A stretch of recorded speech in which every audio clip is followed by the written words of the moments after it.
Operation Midnight Hammer, U.S. military's most tightly coordinated air missions in decades, precision strikes on Iran's hardened nuclear sites using advanced stealth bombers and bunker-busting payloads. The operation was swift, silent and strategic.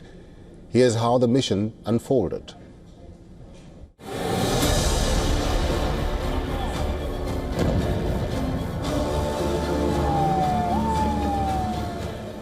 In a stunning overnight maneuver, U.S. pulled off largest B-2 bomber strike on Iran with deception and fighter cover.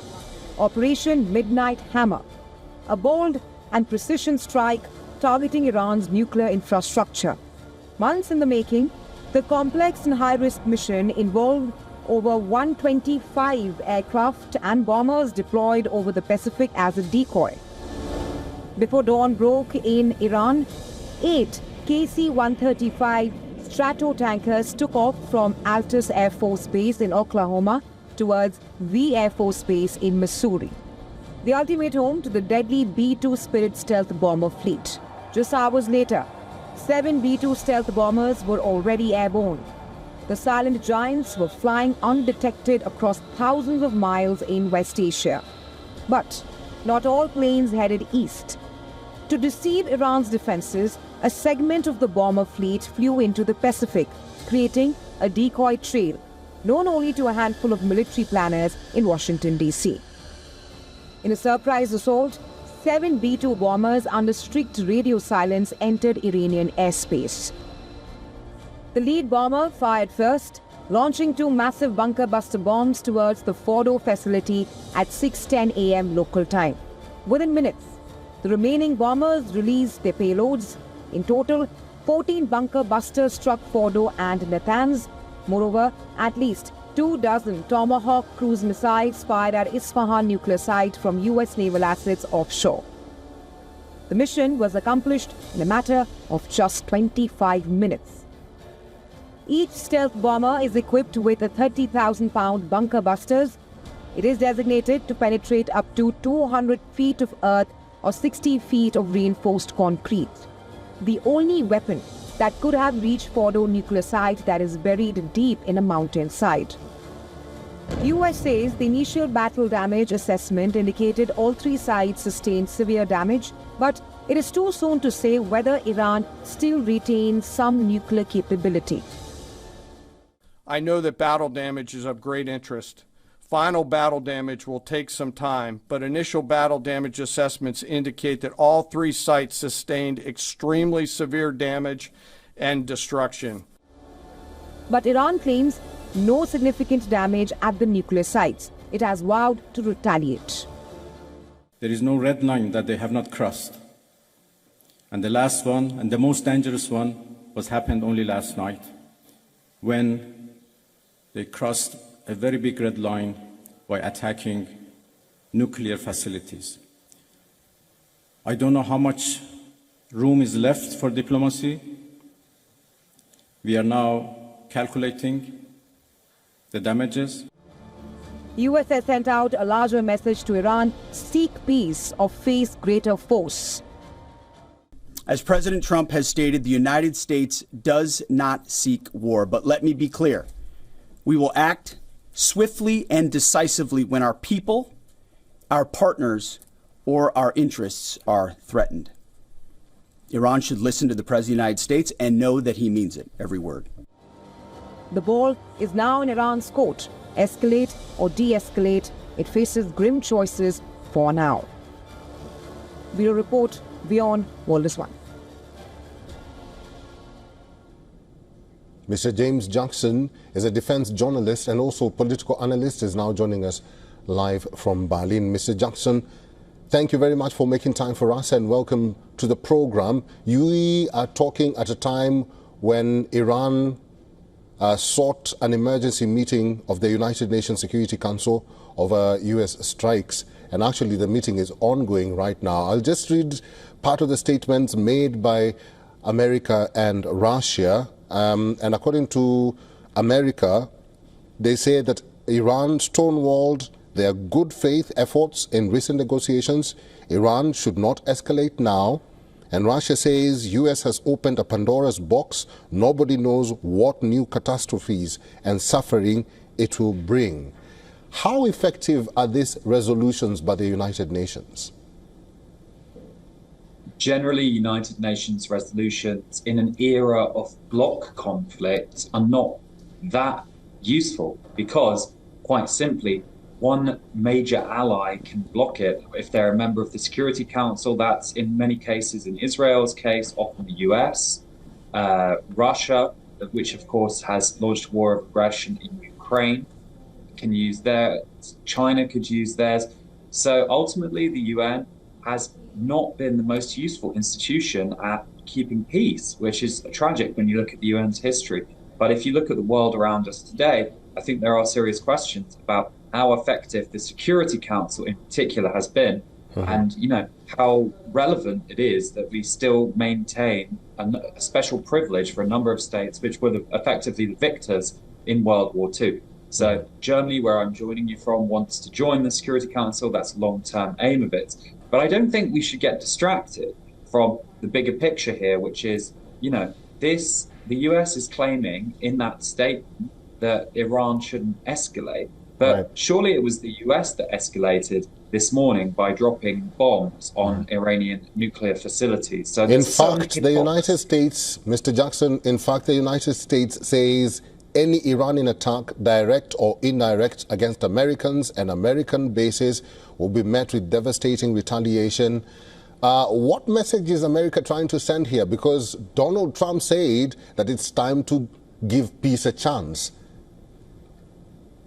It's very strange to be saying that straight after you've dropped bombs on a sovereign nation. Of course, these were on their nuclear facilities. There have been some casualties and injuries, but ultimately the question isn't, I believe, whether this is going to be a risk in the short term. There is a possibility of a further a response by Iran, not an escalation, but a response, which under international law they are allowed to do in proportionate terms. So I think we have to remember that Israel launched this war, the United States as ally, saying there was a preemptive strike, and now the US has joined in this so-called preemptive strike, but actually legal scholars of international law are very clear that this strike was illegal.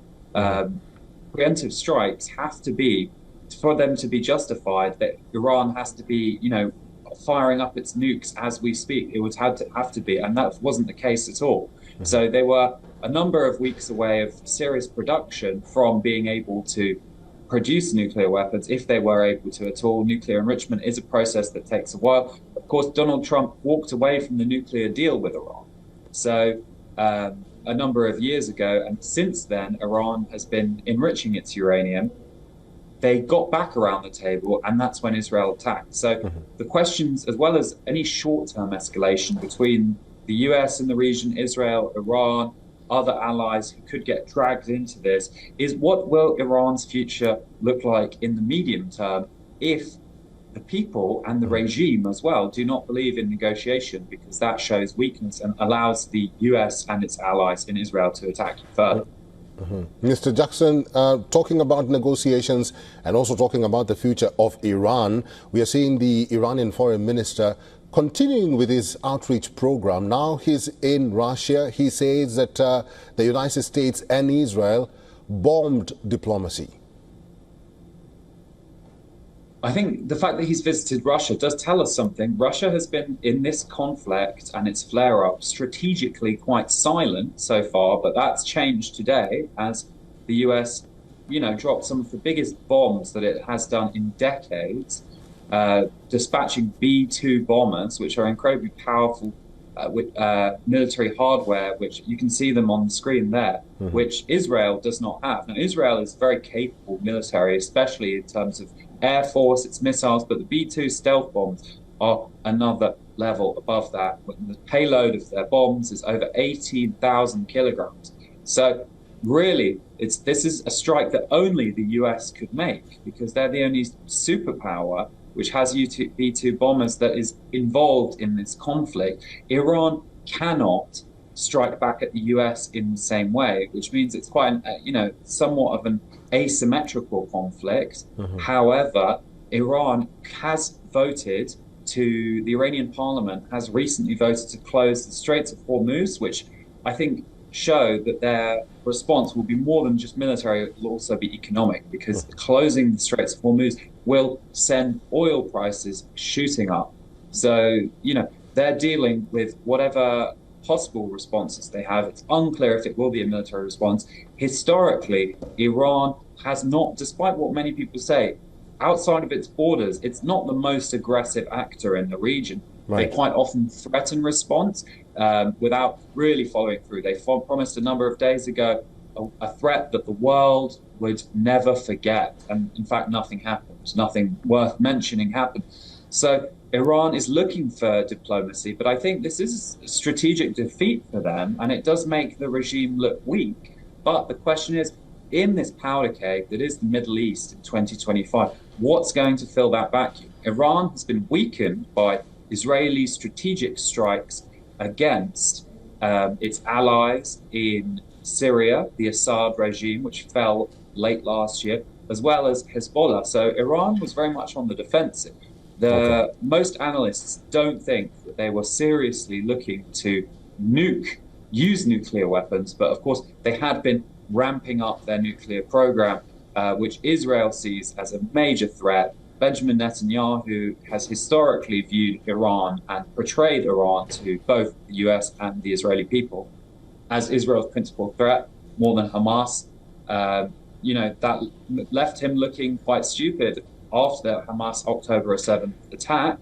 However, he seems to have been able to shift the narrative and convince President Donald Trump, who ran on the pledge of being a peace president, to get involved in yet another Middle Eastern war for the United States, which do not tend to end well for the United States or the region. It was only a few years ago that President Biden withdrew all of US troops from Afghanistan. Of course, the Taliban have taken back over there after an insurgency and war which lasted multiple decades. The Taliban have returned to power. So the question is, you know, does the US really think that they should be pushing regime change here? Ultimately, their strikes have so far been, although illegal, limited to just the nuclear programs. But if this escalates, will they be pursuing regime change, as it appears like Israel is doing when they attacked the television station of state TV, which indicated to most experts that Israel was pursuing regime change and not just destroying the nuclear sites. All right, Mr. Johnson, we'll have to leave it there. Thank you for talking to WION World is One today and for your insights. Thanks for having me.